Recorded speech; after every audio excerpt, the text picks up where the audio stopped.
Selamat pagi, Bapak Ibu. Perkenalkan, saya Ignatius Wiseto Prasetyo Agung.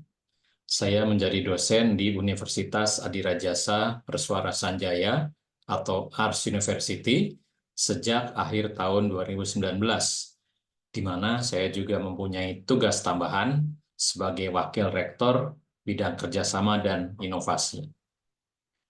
Video ini dibuat dengan tujuan untuk memenuhi salah satu syarat dalam sertifikasi dosen, yaitu dokumen pernyataan diri dosen dalam unjuk kerja Tridharma Perguruan Tinggi bidang pengajaran.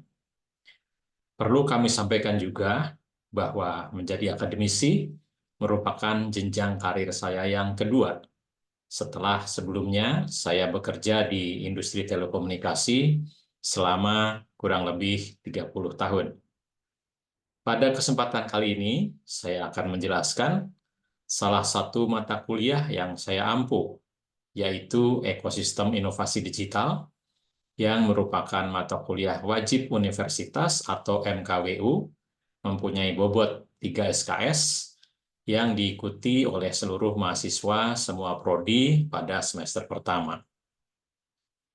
Terdapat 5 capaian pembelajaran prodi, di mana lulusan mampu untuk, yang pertama, menunjukkan sikap bertanggung jawab atas pekerjaan di bidang keahliannya secara mandiri. Kemudian yang kedua, menginternalisasi semangat kemandirian, kejuangan, dan kewirausahaan. Yang ketiga, memiliki kemampuan adaptif dengan perkembangan teknologi informasi dan komunikasi. Kemudian yang keempat, mampu mengambil keputusan secara tepat dalam konteks penyelesaian masalah di bidang keahliannya, berdasarkan hasil analisis informasi dan data. Dan yang terakhir, yang kelima, adalah mampu mendesain konsep produk teknologi. Perlu diketahui juga bahwa mata kuliah ini sejalan dengan keinginan universitas kami yang ingin menjadikan lulusannya sebagai digital talent atau menjadi digital brain. Secara singkat, mata kuliah ini berisi 3 hal utama. Pertama, membahas tren teknologi dan bisnis digital terkini. Kedua adalah ekosistem industri digital. Dan ketiga adalah kaidah inovasi digital. Baik, berikutnya kami akan jelaskan mata kuliah tersebut dengan lebih detail dalam kerangka DIA atau Delivery, Interaction, dan Assessment-nya. Pada mata kuliah ini, selain dilakukan pendekatan ekspositorik, di mana materi disampaikan langsung oleh dosen, juga dilakukan berbagai interaksi, misalnya tanya-jawab dan diskusi. Selain itu, dilakukan juga pendekatan heuristik yang berpusat pada mahasiswa atau student-centered learning, melalui studi kasus dan simulasi, serta tugas proyek kelompok.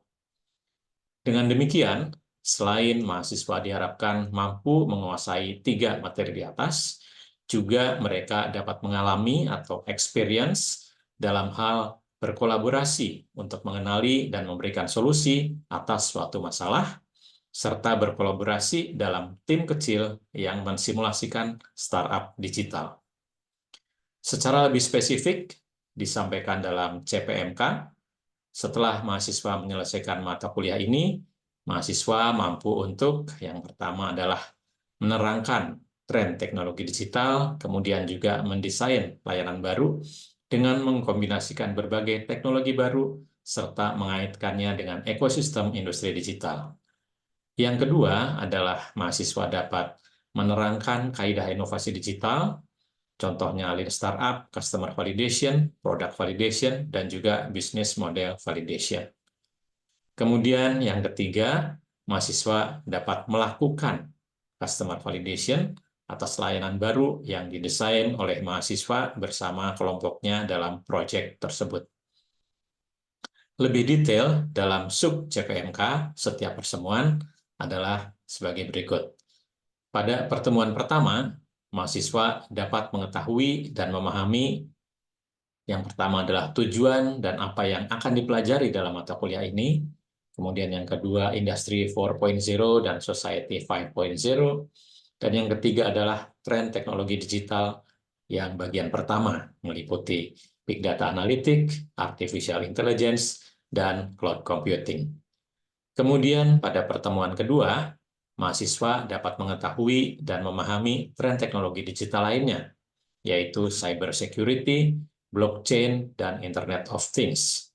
Sedangkan pada pertemuan ketiga, mahasiswa dapat mengetahui dan memahami tren teknologi digital berikutnya, yang meliputi 3D printing, drones, virtual reality, dan augmented reality.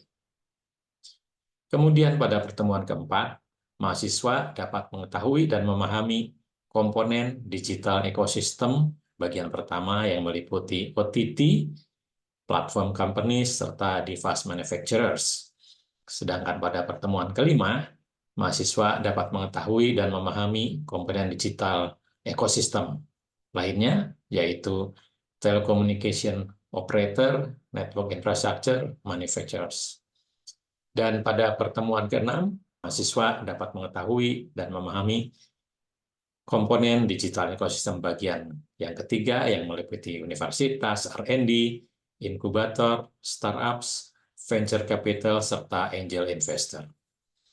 Kemudian pada pertemuan ke-7, mahasiswa dapat mengetahui dan memahami komponen digital ekosistem yang bagian keempat, yang meliputi badan standarisasi dan juga regulator. Sedangkan pada pertemuan ke-8, mahasiswa mulai dapat mengetahui dan memahami kaidah inovasi digital, yaitu Lean Startup, khususnya tentang customer validation dan product validation. Kemudian pada pertemuan ke-9, mahasiswa dapat mengetahui dan memahami Lean Startup, khususnya tentang business model validation dan juga beberapa innovation metrics.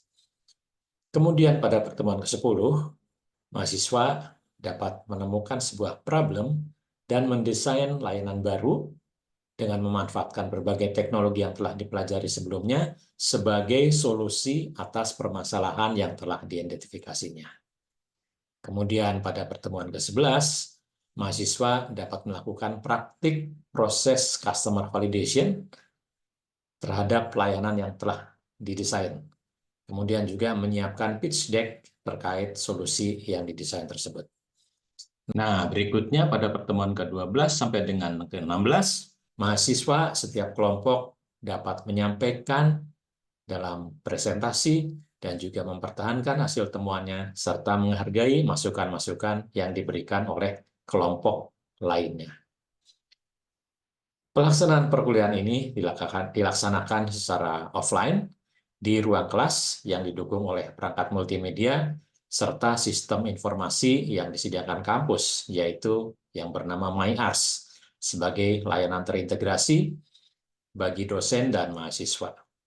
Selain itu, digunakan juga fasilitas online lainnya seperti WhatsApp Group, Google Form, Google Drive, dan juga YouTube. Kemudian dari sisi assessment, evaluasi dilakukan melalui 3 unsur dengan persentase sebagai berikut. Yang pertama adalah kehadiran di kelas sebesar 10%, kemudian aktivitas partisipatif yang meliputi tugas mingguan individu dan juga diskusi di kelas sebesar 45%, dan yang ketiga adalah penilaian hasil proyek berupa pitch deck dan juga presentasi kelompok juga sebesar 45%. Perlu diketahui juga bahwa pada tahun 2023 kami bersama tim juga telah menerbitkan sebuah buku ajar untuk mata kuliah ini. Baik, selanjutnya mari kita lihat contoh dari micro teaching yang menggambarkan pertemuan kedua yang dilakukan di dalam kelas. Oke, selamat pagi semuanya. Sekarang kan hari Senin ya. Terus kemarin kemana aja? Sabtu Minggu? Liburan. Oke, udah liburan, mestinya sekarang udah seger semua ya. Hari ini kembali lagi kita di mata kuliah Ekosistem Inovasi Digital ya. Hari ini pertemuan kedua. Nah, pertemuan kedua, kemudian acara kita, agenda kita hari ini seperti biasa ini ya, ada 3. Yang pertama saya akan ulang dulu materi pertemuan yang pertama dan juga gambaran besar dari mata kuliah ini, kenapa mata kuliah ini penting. Lalu yang kedua, kita akan bahas materi khusus untuk hari ini, yaitu ada 3, ada cyber security, blockchain, dan Internet of Things ya. Kemudian yang ketiga, baru nanti kita akan bahas, kita sampaikan tugas untuk pertemuan minggu depan, dan juga kita summary hari ini apa ya. Pertama dulu, nah gambaran besar, nah ini. Kenapa mata kuliah ini penting ya? Kita tahu semua bahwa banyak ya, bahwa banyak lulusan perguruan tinggi itu agak sulit bekerja. Nah, kita di Ars University kita tidak ingin seperti itu, kita ingin semua lulusannya bisa langsung bekerja. Maka dari itu kita membekali lulusannya dengan pengetahuan, keterampilan, kompetensi, dan juga karakter yang up to date, terutama yang berkaitan dengan digital. Jadi ini kenapa mata kuliah ini penting ya. Nah, adapun isi dari mata kuliah ini, mudah-mudahan kalian masih ingat, ini sudah saya jelaskan minggu lalu, tapi saya ulang sedikit lagi. Ada 3 kelompok besar. Yang pertama adalah tentang tren teknologi digital, yang kedua adalah tentang ekosistem industrinya, dan yang ketiga adalah tentang inovasi digital. Kenapa 3 hal ini penting? Pasti kalian udah sangat familiar kan dengan teknologi digital? Ya. Mulai bangun tidur pasti udah megang gadget ya? Ya. Sampai sebelum tidur masih pegang gadget? Masih. Ya, itu dari sisi pengguna ya. Tapi kita perlu tahu semuanya. Tren-tren teknologi yang lain ya terkait digital. Misalnya ini udah kita bahas sebetulnya minggu lalu ya, big data, kemudian artificial intelligence, dan cloud computing. Ada lagi juga kita akan bahas hari ini, ada Internet of Things, blockchain, dan cyber security. Kemudian nanti di pertemuan berikutnya kita akan bahas 3D printing, drones, robotik, virtual reality, dan augmented reality. Ini kan kelasnya kelas campuran ya, ada yang IT, ada yang keperawatan. Nah, walaupun dari berbagai jurusan prodi, tapi ini semuanya penting untuk kalian semua ya. Lalu yang kedua, yang tadi ekosistem industri, nah kita juga perlu tahu di industri digital itu isinya apa aja ya. Mulai dari yang siapa sih yang bikin gadget-gadget kalian itu, kemudian gadget-gadget kalian itu bekerjanya gimana, pasti ada nomornya, ada SIM card-nya, nah itu kita perlu tahu ya. Lalu kita juga perlu tahu yang terkait dengan untuk R&D-nya seperti apa, kemudian inovasinya. Kemudian juga yang ketiga, kita akan bahas tentang inovasi digital. Nah, ini kaitannya sebetulnya gini. Di Ars University itu kan kita mendorong mahasiswanya untuk apakah menjadi digital talent yang nanti siap bekerja, tahu ilmu digital. Yang kedua juga digital planner ya. Digital planner itu adalah wirausaha yang memanfaatkan digital. Nah, salah satunya atau beberapa hal yang berkaitan dengan itu di bagian yang ketiga. Jadi nanti khusus bagian yang ketiga, setelah kalian tahu teknologi, tahu ekosistem industri, kalian juga akan latihan membentuk kelompok startup ya. Nah, pada saat itu kalian perlu kaidah-kaidah caranya berinovasi secara digital itu kayak apa. Itu yang ketiga ya. Oke, kira-kira ini ya yang review kita materi minggu lalu. Kemudian, nah, kalian kan juga sudah membuat tugas minggu lalu, di mana udah ngumpulin semua. Ya, isinya kan kalian diminta untuk melihat videonya siapa namanya? Kristal ya, Kristal Wijaya. Dia itu SVP-nya Gojek. Kemudian kalian diminta memberikan pendapat. Nah, dari semua yang masuk, saya pilih beberapa aja. Nah, antara lain ini siapa ya yang kepilih nih? Rana. Nah, boleh ceritain nggak, Rana, kira-kira apa pendapatmu tentang video tersebut? Mungkin yang pertama ada kesiapan mental dan kematangan ilmu pendidikan yang menjadi kunci utama untuk menjadi seseorang yang sukses di setiap bidang pekerjaan. Oke. Lalu ada yang kedua yaitu ada penggunaan big data dalam suatu perusahaan sangat penting untuk perkembangan inovasi perusahaan tersebut. Yang ketiga juga ada dengan mengakses big data, maka kita bisa memperhatikan dan menemukan kebutuhan setiap manusia dari pergerakan melalui data-data tersebut. Lalu ada yang keempat, jadi perusahaan bagi kaum milenial untuk memahami sistem big data, baik itu untuk kepentingan pribadi, umum, ataupun suatu negara. Oke, terima kasih. Tepuk tangan dulu buat Rana. Kita lanjutkan ya dengan bagian yang kedua, yaitu topik hari ini, yaitu Internet of Things dan Cyber Security. Nah, kita bahas dulu Internet of Things dulu ya. Jadi dari namanya Internet of Things. Internet kalian tahu kan? Tahu. Things tahu tak? Tahu. Ya, contohnya things-nya apa? Segala macam ya. Ada yang lagi pegang HP? Ada yang pakai smartwatch? Yang jam yang ada buat ngukur olahraga apa? Langkah berapa langkah segala macam? Ya, itu kan smartwatch ya. Pasti ada ya.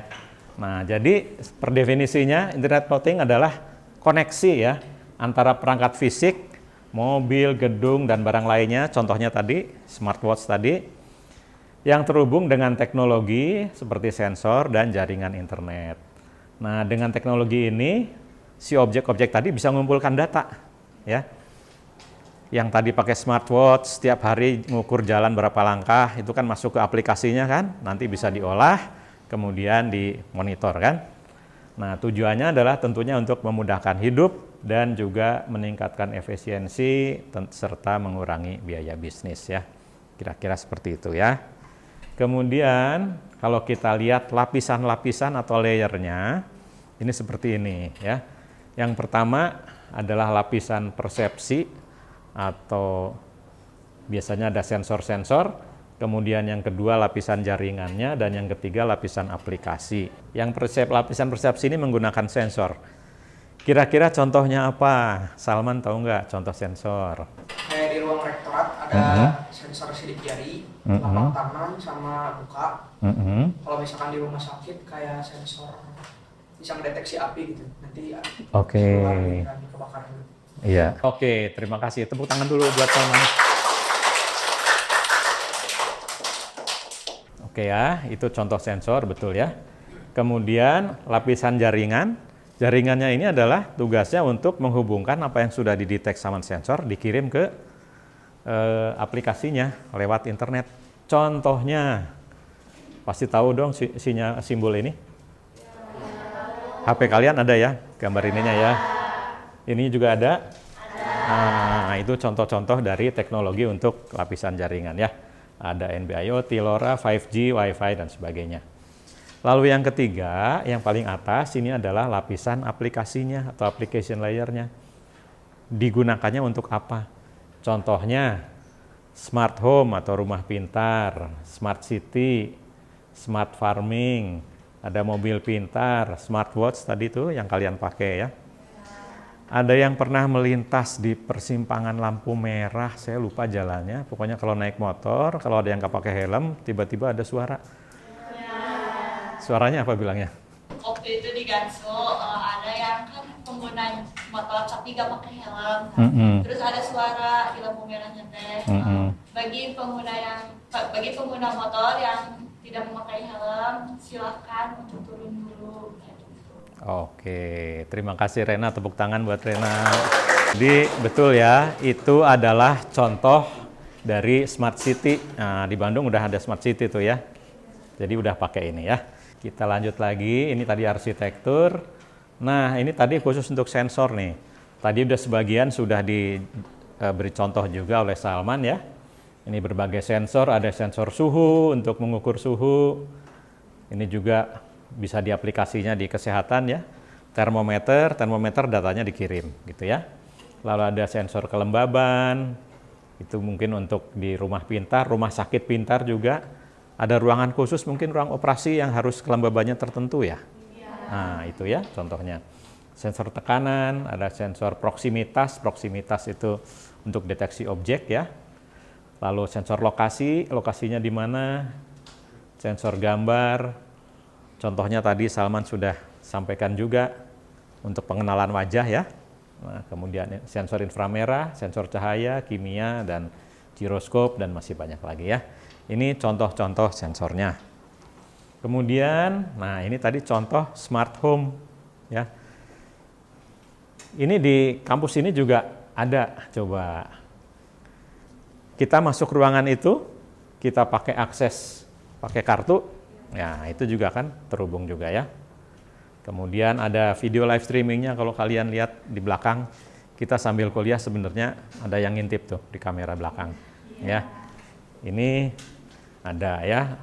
Kontrol suhu, ada nggak kira-kira kontrol suhu? Di mana di ruangan ini? Di ruangan ini ada nggak? Ada dong, di AC. Ya kan? Di AC itu akan menjaga suhunya tetap berapa, misalnya di set 23, nah begitu turun dia akan nyala AC-nya, gitu kan? Jadi ada di situ ya.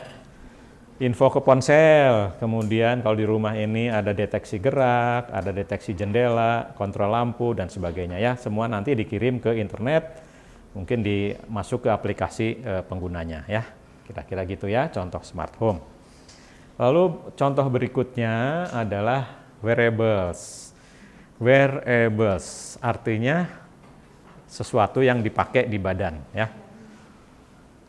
Ada banyak ya, dipakai di badan, bisa ditaruh di sini nih, ditaruh di baju, bisa ditaruh di smartphone-nya atau di jam. Sampai sini jelas, ada pertanyaan? Oke, ada 2. Boleh Winda dulu, pertanyaannya apa? Bertanya, apakah internet sangat berperan penting di dunia kesehatan? Oke, pertanyaannya bagus. Dari penjelasan ini, dari gambar ini sudah sangat jelas bahwa internet sangat penting bagi hampir semua industri ya, termasuk kesehatan. Kesehatan penting banget ya. Jadi dari gambar ini kita bisa lihat dengan memasang patch di sini, kita bisa memantau suhu seorang itu berapa, kemudian denyut jantungnya berapa, kemudian juga nanti semua datanya bisa dikirimkan ke pusat data, diolah di situ untuk di aplikasinya, kemudian nanti bisa dimonitor, dipantau entah oleh dokternya atau oleh perawatnya, kira-kira gitu ya. Saya juga pernah ada kawan saya tuh kebetulan beliau itu seorang dokter bedah, dia bisa ngoperasi dari jarak jauh tuh. Itu juga kan pasti memanfaatkan internet ya. Cukup jelas Winda? Oke, makasih. Lalu satu lagi, tadi Dera gimana? Apa pertanyaannya? Ya. Apakah mesin EKG itu bisa saling terhubung sama internet seperti pemantauan pasien dari jarak jauh? Kalau bisa, itu konsepnya bakal seperti apa? Oke, koneksi antara perangkat manusia, pemantauan pasien gitu ya. Ya. Jadi dengan teknologi Internet of Things, itu kita bisa memasang perangkat di pasien, kemudian pasien itu akan terdeteksi semua kondisinya lewat alat-alat sensor yang dipasang, kemudian datanya dikirim ke pusat datanya untuk diolah dan ditampilkan di aplikasinya, sehingga nanti perawatnya ataupun dokternya juga bisa memantau langsung. Nah, terlepas dari itu, secara keseluruhan, seluruh data tadi juga bisa dikumpulkan, dikolek, sehingga katakanlah suatu pemerintah daerah di Kota Bandung misalnya, itu bakal tahu hari ini berapa orang sih yang terkena serangan jantung misalnya gitu ya.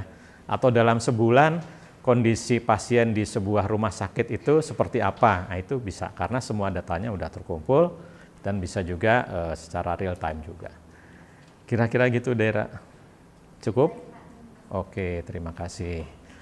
Kita lanjutkan lagi ya. Nah, ini udah masuk topik yang kedua.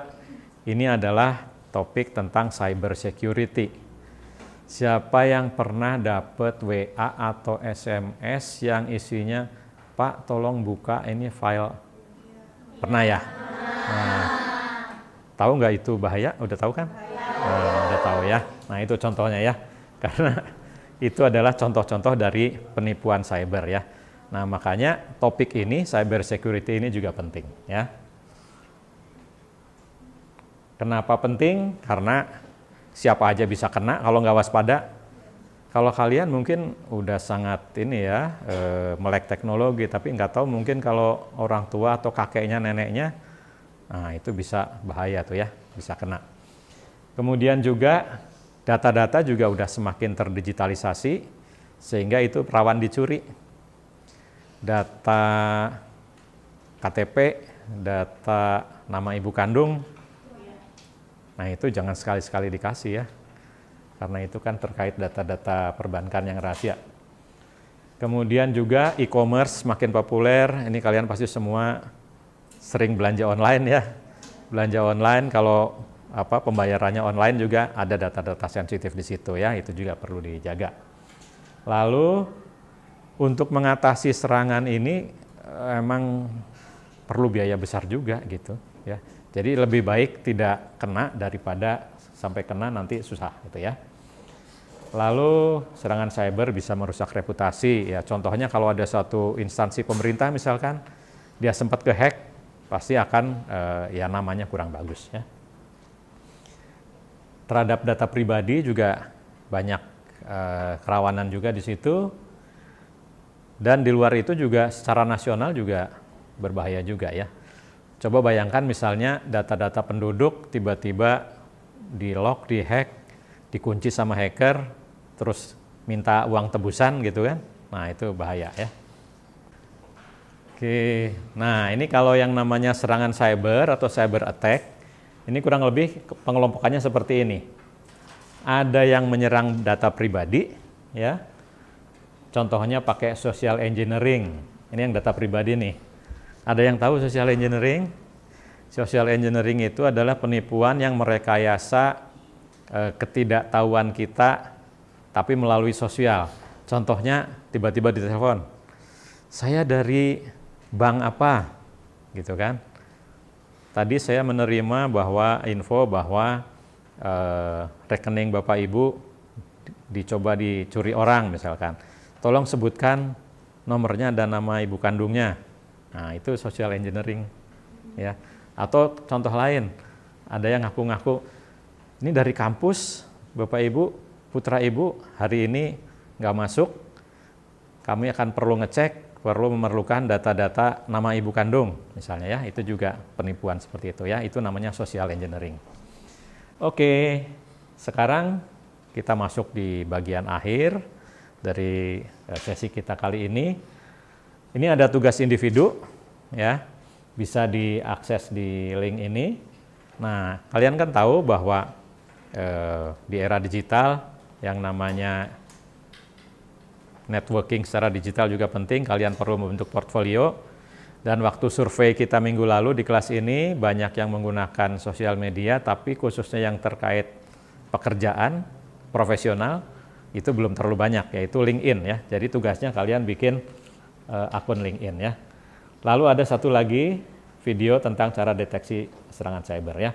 Silakan dilihat, dibuat, nanti tugasnya disampaikan sebelum di akhir minggu ini lewat formulir yang itu. Kemudian kita juga udah bikin pembagian kelompok untuk nanti tugas kelompok di pertemuan ke-5 dan seterusnya.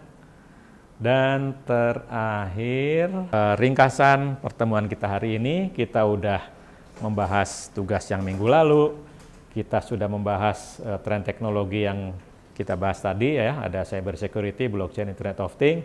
Kita udah sampaikan tugas untuk minggu depan. Nah, minggu depan kita akan membahas topik yang baru, yaitu 3D printing, drone, robotik, virtual reality, dan augmented reality. Oke, itu tadi ringkasan pertemuan kita hari ini. Selamat belajar, sampai ketemu lagi minggu depan. Terima kasih, Pak. Demikian yang dapat kami sampaikan. Terima kasih atas perhatian Bapak dan Ibu.